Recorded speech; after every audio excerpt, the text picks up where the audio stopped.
ఈరోజు వీడియోలో బగారా రైస్ చూద్దాం. అన్నం వండుకునే గిన్నెలో కొంచెం నెయ్యి, కొంచెం నూనె వేసుకొని బగారా మసాలాలు అన్నీ వేసుకున్నాక ఒక ఉల్లిగడ్డ, 2-3 పచ్చిమిర్చీలు కట్ చేసుకొని వేసుకోవాలి.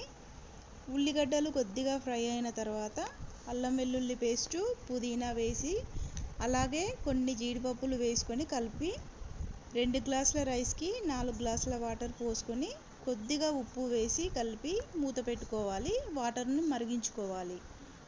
వాటర్ మరిగిన తర్వాత నానబెట్టుకున్న బాస్మతి రైస్ వేసుకొని కలుపుకోవాలి. ఒక 15 నిమిషాలు ఉడికించుకుంటే అన్నం ఉడికిపోతుంది. బగారన్నం అందరికీ వండుకోవడం వచ్చు కదా అని అనుకుంటారు, కానీ ఒక్కొక్కరు ఒక్కోలాగా వండుకుంటారు.